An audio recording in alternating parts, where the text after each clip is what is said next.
Hello everyone, thank you so much for tuning in. I'm really excited and grateful to have this opportunity to share with you all. My name is Joy. I just graduated from Piscataway High School this year and I'm currently enrolled at the Rutgers Honors College. I'm going to major in English and minor in education because I actually want to be a high school English teacher. I've always been very passionate about education, but as my high school career progressed, I found this passion expanding and I realized more and more how important mental health is in a high quality education. So this is something that I've really dedicated myself to thinking about for a long time now. Just a few disclaimers before I start. Clearly, I'm not a professional educator yet, nor am I a degree holding expert in mental health. This presentation is based on two things: my year-long experience in professional therapy and the many mistakes that I made throughout my high school career in terms of handling stress. I feel like I learned a lot of teachable, universal lessons from these experiences, but I know, of course, that not everything I say will be applicable to everyone, as much as I would love for that to be the case. But I do hope that some of you can learn something helpful from what I'm going to be talking about. Second, the things I'm going to be talking about and the advice that I'm going to be giving are challenging. I mean, it took me years and a lot of mistakes to come to these conclusions.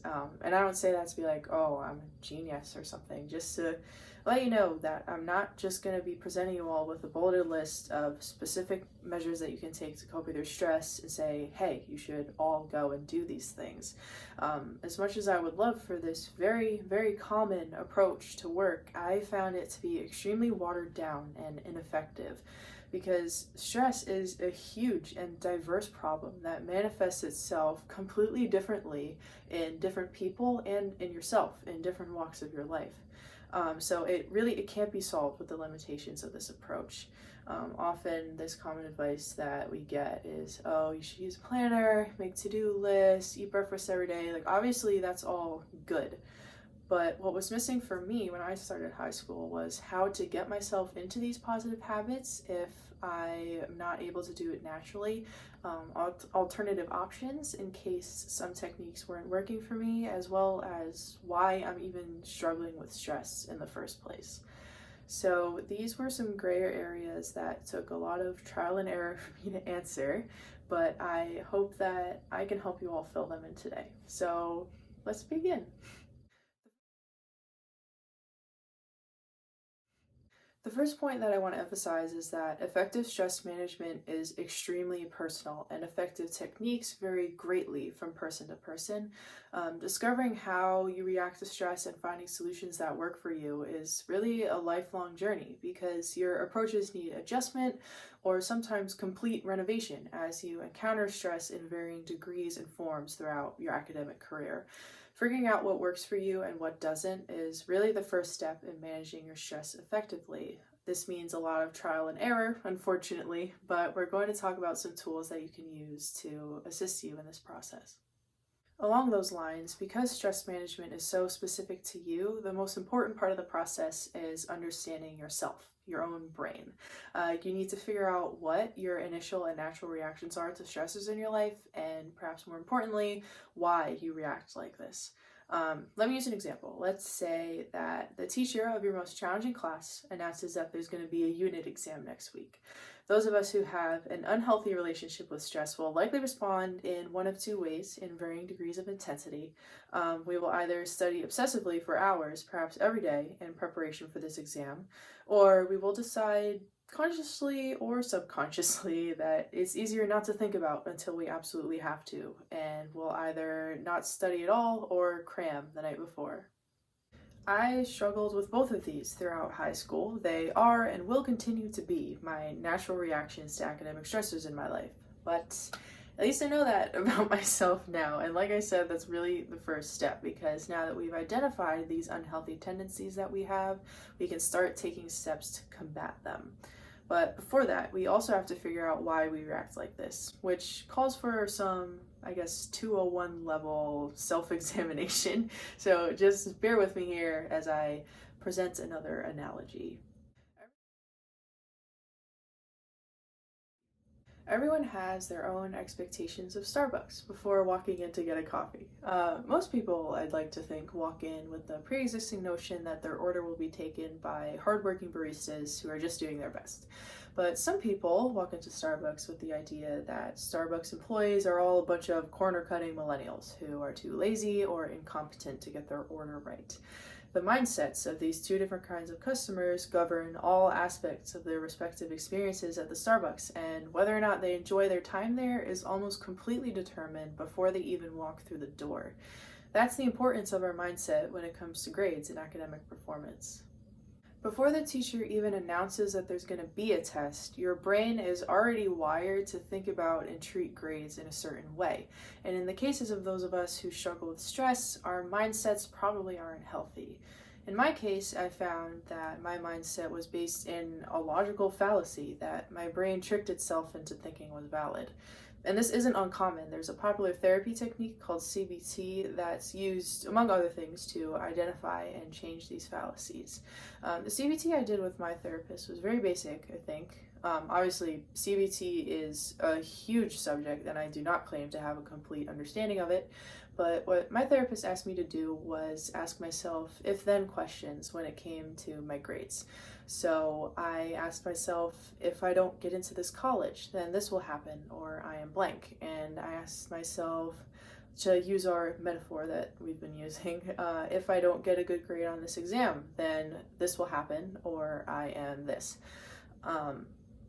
Answering that question will often reveal a huge logic gap between the if and the then, and then you will have found the reason why your brain reacts to stressors in the ways that it does, aka your mindset in a simplified form. Also know that sometimes to truly get to the root of your academic stress, you have to fill in that then statement multiple times. Like your brain may foresee a domino effect coming from a poor performance on this exam, and you may have to identify all the dominoes in order to truly see the extent of the fallacy that your mindset is based in. These examples I've shown may look extreme, and they are extreme. That's the point. Your brain may be tricking you into thinking that some sort of outrageous thing like that is true or something similar to it, and you just haven't identified that yet. And this concept may be difficult to think about. It's difficult to confront and it's complex, and that's okay. There's absolutely no need to rush yourself, but just keep in mind that oftentimes we have to be uncomfortable for a little bit in order to move past the problems that we're trying to solve. So, after you've learned what your natural reactions to stressors are and perhaps why those are your reactions, you can start taking measures to combat your logical fallacies, change your mindset, and deal with your academic stress in a healthier way. This essentially means a shift in priorities. Our if-thens show that our brains are probably prioritizing grades too highly.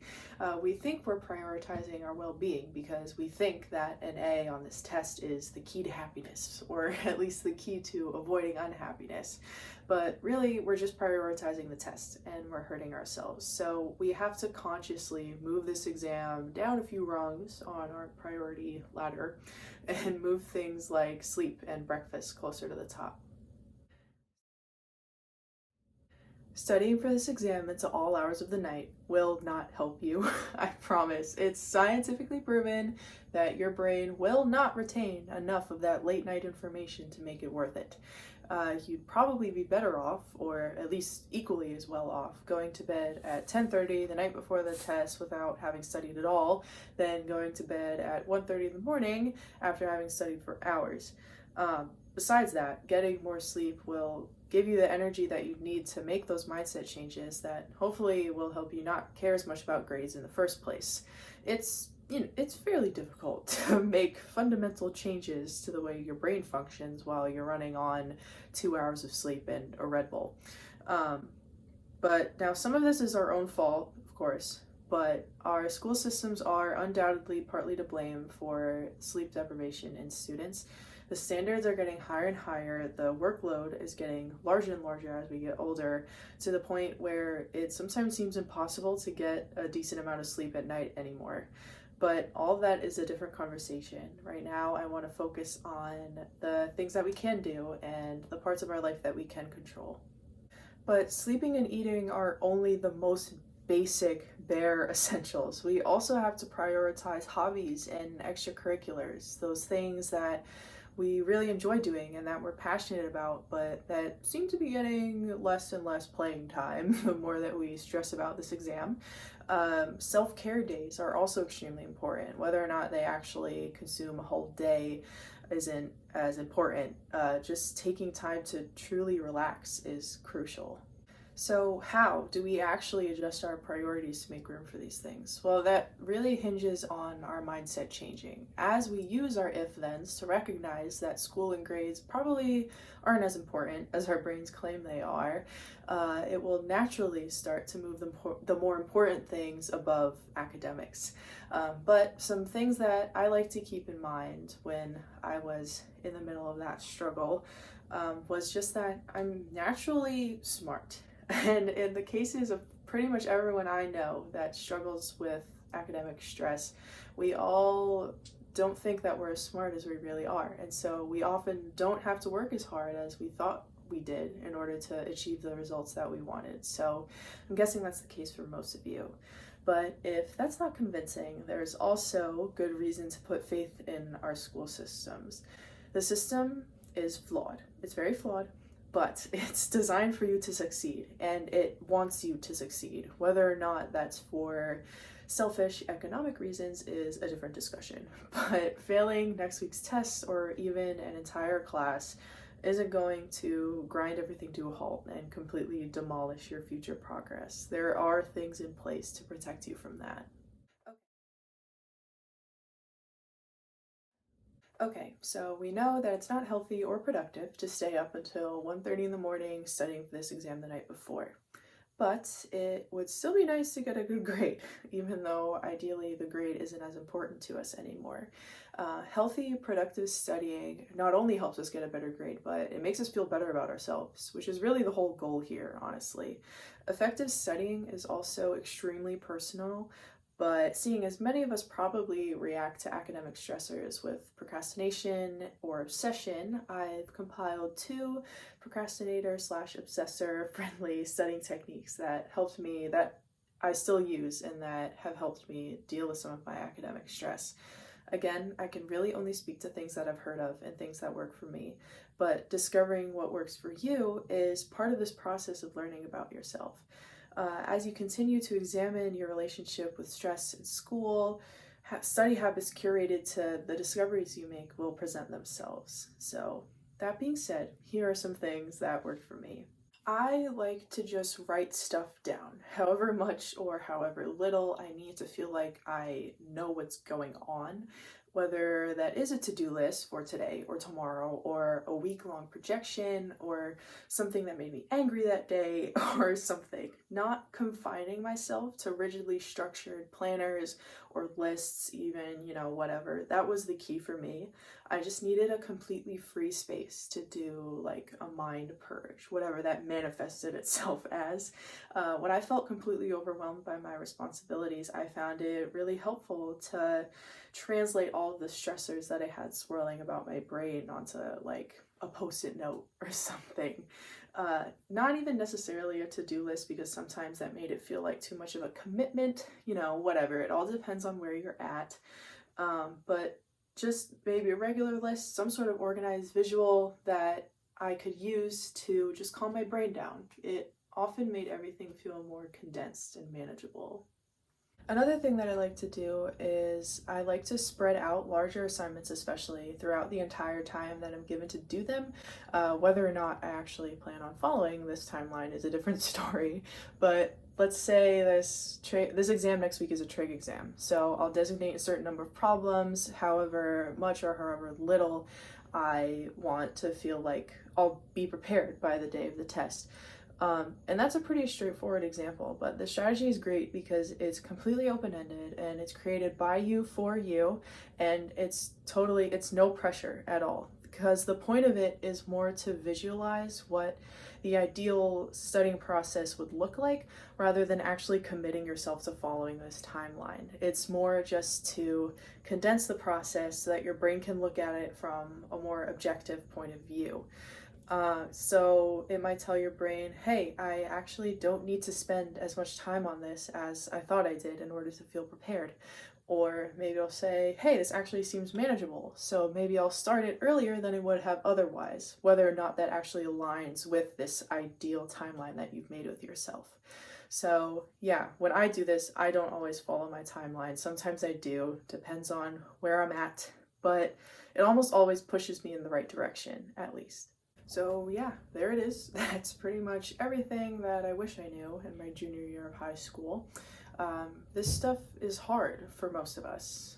Maybe it's not for you, though. Maybe for you it really is as easy as writing down all of your homework in a planner or making a to-do list every morning when you wake up.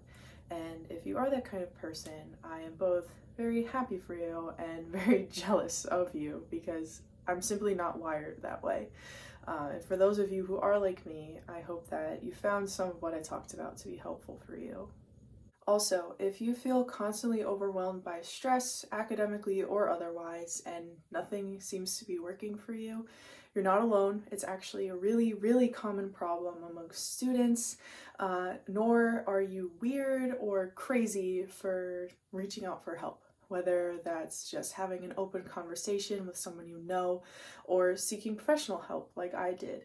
Our society has this stigma against therapy, but you're not weird or unstable or crazy beyond repair for going to therapy. I mean, my therapist has a therapist, so it's really more helpful and less weird than you may think it is.